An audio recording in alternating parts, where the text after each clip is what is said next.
टूट गया मोदी और शाह का अभिमान, जीत गया देश का किसान। लगातार जिस तरह से देश के अलग अलग शहरों में, अलग अलग कस्बों में प्रधानमंत्री नरेंद्र मोदी की अगुवाई वाले सरकार के खिलाफ और वो 3 कृषि कानून के खिलाफ जिस तरह से प्रदर्शन और आंदोलन चल रहे थे, उसने सरकार को झुका दिया और उस तानाशाह सरकार को झुकाया है जो पिछले 7 वर्षों से ये कहता चला आ रहा था कि वो किसी भी कीमत पर किसी भी तरीके से झुकने को तैयार नहीं है। नमस्कार, आदाब, मैं रजा अंसारी और आप सभी का स्वागत है द इंडियन खबर पर। 2020 और 2021 लगातार प्रधानमंत्री नरेंद्र मोदी सरकार के लिए जो है चिंता का विषय रहा है। कभी सीए एनआरसी तो फिर उसके बाद किसानों का आंदोलन।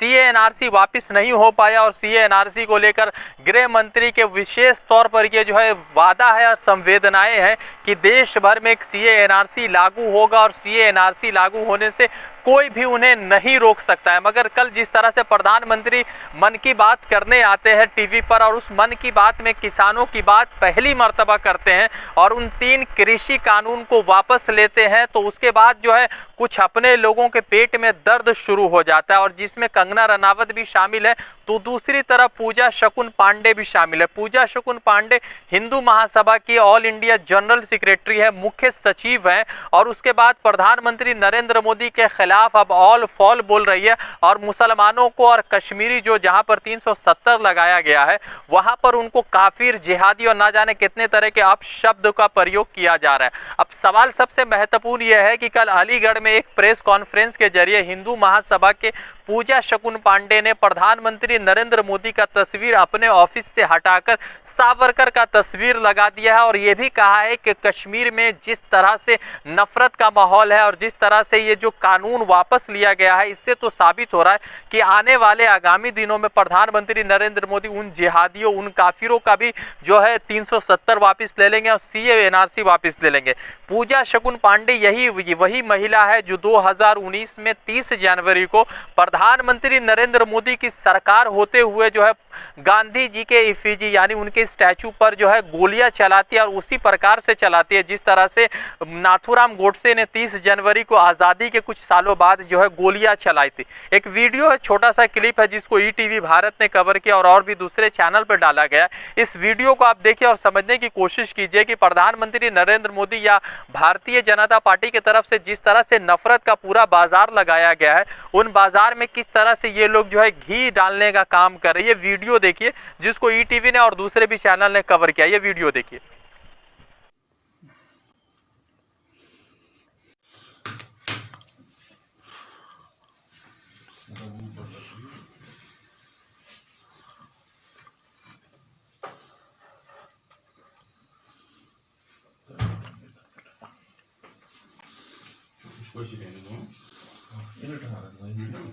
देखिए, मेरे शब्द कड़े हो सकते हैं लेकिन मैं एक ही बात कहूंगी कि जिसकी बात एक नहीं।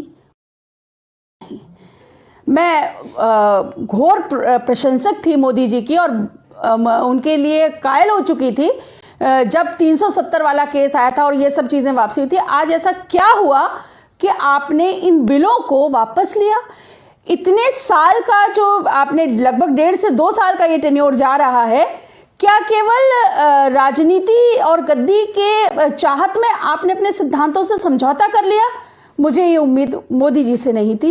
हो सकता है कुछ राजनीतिक कारण हो, प्रशासनिक कारण हो, जो भी रहे हो, लेकिन मैं तो ये मानती हूँ कि राजा वो जो सिद्धांतों से समझौता ना करे और ऐसी ही उनकी पर्सनैलिटी से मुझे उम्मीद थी। पर आज उन्होंने अगर ये समझौता कर दिया तो संदेश बहुत गलत जा रहा है। उन काफिरों के लिए तो बहुत गलत है, उनके तो हौसले बहुत बुलंद हो जाएंगे। अब तो उन्हें भी लगेगा हो सकता है आने वाले टाइम में जो ये 370 थी सीएनआरसी, इनको लेकर के भी सरकार बैकफुट पे है।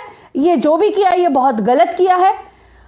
इस वीडियो में देख रहे हैं आप कि किस तरह से नफरत का पूरा बाजार गर्म है। लगातार नफरत उगला जा रहा है, लगातार जहर उगला जा रहा है और इन जहर के पीछे उस मानसिकता का बहुत बड़ा हाथ है जो मानसिकता कहीं ना कहीं देश को तोड़ने पर लगा है और देश को जो है आपस में तोड़ रहा है, हिंदू मुसलमान के नाम पर बांट रहा है। एक और जो है नशेड़ी है जो लगातार जो है नशेड़ी महिला के खिलाफ बोलना थोड़ा सा आपत्तिजनक मुझे लग रहा है, मगर शब्दों का प्रयोग करने में मैं सक्षम हूं। तो नशेड़ी है, नाम है कंगना रनावत, जिसने गांधी जी के स्वतंत्र सेनानियों को और गांधी जी के आजादी के लड़ाई को भीख कह दिया था। अब वो कह रहे हैं कि प्रधानमंत्री नरेंद्र मोदी की तरफ से जो कदम उठाया गया है वो डिसरेस्पेक्टफुल है, शेमफुल है, यानी कि इज्जत के लायक नहीं है, और शेमफुल यानी शर्मनाक है। और साथ ही साथ ये भी कहा है कि किसानों को सबक सिखाने के लिए तानाशाह यानी डिक्टेटरशिप होना जरूरी है। ये कौन कह रहा है? कंगना रनावत, जिसको भीख में पद्मश्री मिलता है और जिसको भीख में मणिकर्णिका के नाम पर जो है नेशनल अवार्ड से सम्मानित किया जाता है।